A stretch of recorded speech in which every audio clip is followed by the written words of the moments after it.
Help support our coverage using Blueberry, the community that gives creators the ability to make money, get detailed audience measurements, and host their audio and video. Get 30 days to try out the service using promo code BLUBRRY004.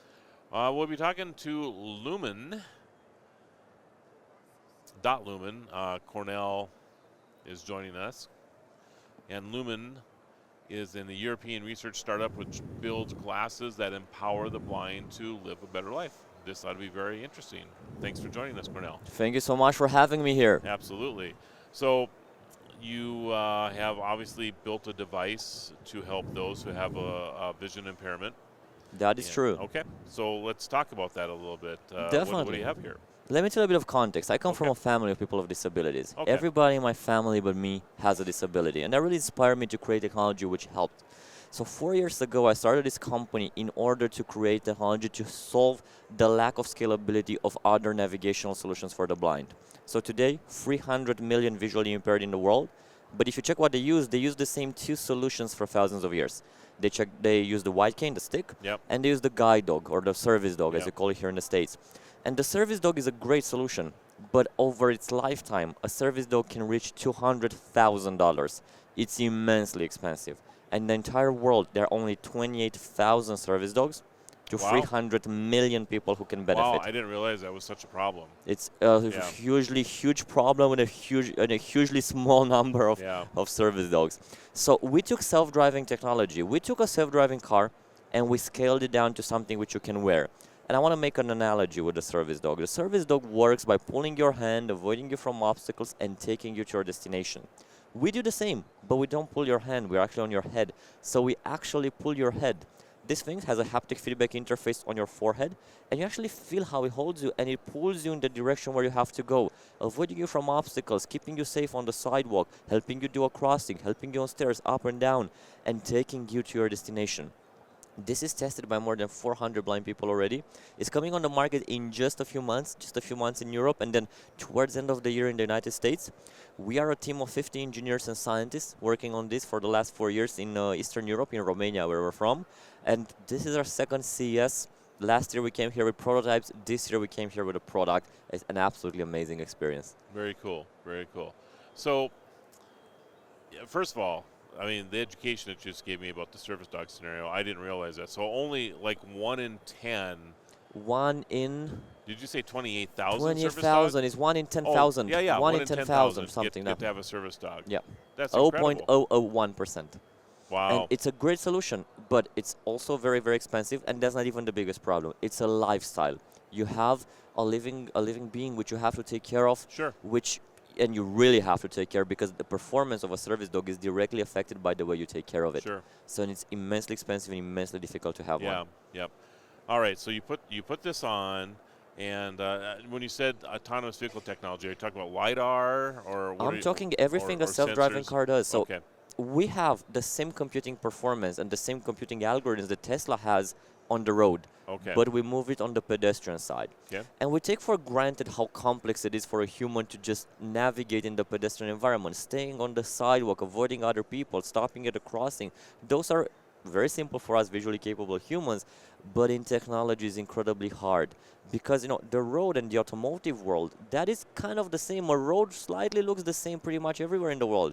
But when you move to the pedestrian side, the type of a sidewalk can vary 5 times in the same city. And in the world, trust me, it's absolutely incredible how varied it is. I agree with that. It is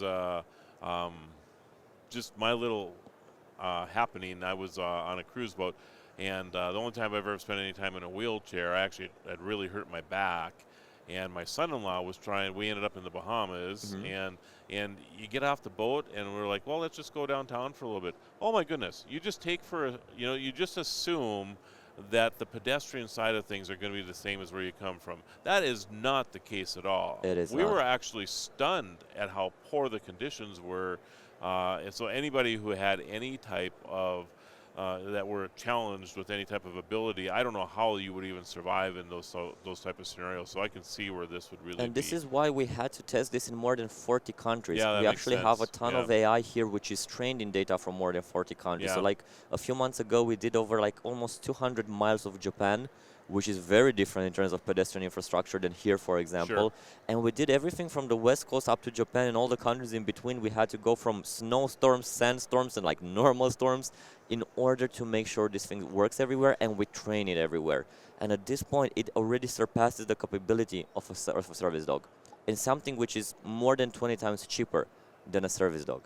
So do you have, are there frequent updates? You know, are you updating firmware as you learn? It will actually be updated. It's heavily based on AI. Okay. So we have a ton of AI which always gets smarter and smarter. At this point, we do major software updates almost every 3 months, and we already have a long waiting list for the product, but it's coming on the European market in a few months, and then we'll have even more people using it, so we get even more data from it. It's pretty incredible. I mean, for example, the first blind person in the world to go hiking on their own without knowing the hike, without having any other technology or person helping them, happened one of these devices. First blind person to go into a supermarket completely on their own and do like a large supermarket shopping happened with one of these ones. And now we're working on something pretty cool. The first blind persons who will go karting will happen with these things. Wow. And we already tested and it works, and it's pretty cool. Wow, that's amazing. So, you know, I know you talked about what a service dog costs, which, you know, $200,000, I'm sure, is over its lifetime. Yeah. Over its lifetime. Yep. So, you know, you put that in context with almost anything, will sound just amazingly, you know, inexpensive. What is this going to run the general person? So this is a medical device in Europe. Yep. And in Europe, because it's a medical device, it's reimbursed by the states, by each individual country. Yep. And that varies. In some countries, we go between 5,000 to 10,000 roughly. Okay. The US pricing is not yet available. We're still trying to figure out what is the perfect price point for this market. Obviously, I come from a family of people with disabilities. I want to help as many people as possible. And we have to find that price point which makes this technology accessible to the people who need it. Because the indirect competition is over its lifetime 200,000. Right. And in the US, there are only 10,000 service dogs to 2 million blind. Right. Yeah, I mean, you know, the value that this brings to somebody's life is hard to measure, actually. You know, so very interesting. Anything else that you want to share with us about the product? Well, the same technology which we have here, and it's absolutely remarkable technology. I mean, 7 months ago, we actually opened NVIDIA GTC, like the biggest keynote of this year. We opened with this. So the first thing before Jensen went on stage was this on stage. Wow. Absolutely cool. 50 million people saw that. That's amazing. But the same technology, we're going to reuse in other things. In 5 years from now, you're going to order a pizza. Something will be knocking on your door. You're going to open the door. It's going to be a humanoid robot delivering you that pizza. Correct. Yep. That humanoid robot got to your door because of the same code which now guides blind people. This is what we actually invented. We invented pedestrian autonomous driving. The concept of self-navigation on the pedestrian world, not only on the automotive world. Well, that's very interesting. So you're already thinking beyond, you know, how you help people, you know, that are visually impaired. There are many other uses for that. That is true. Obviously. But our number one focus is the same. We created this company to help people. Yep. And now we're a team of 50 people doing that. Yeah. It's a great story. Thank you so much. Thank you so much. Thanks for being here at CES this year. Thank you. And your website. My website, www.dotlumen.com. Okay. Dotlumen.com. Dotlumen, that's spelled out DOTLUMEN. So check that out, everybody. Dotlumen.com. Cornell, thank you for being here. Thank you so much. The Tech Podcast Network CES 2025 coverage is executive produced by Adam Barker. Technical director is Kirk Corliss. Associate producers are Nancy Ertz, Tracy Ingram, Xerxes Goddard, Brandy Jackson, and Aviva Cram. Voiceover by Aaron Hurst. Our hosts are Marlo Anderson, Don Bain, and Scott Ertz. Studio and equipment are provided by PLUGHITZ Productions. The TPN studio executive is Todd Cochran. This has been a Tech Podcast Network production, copyright 2025.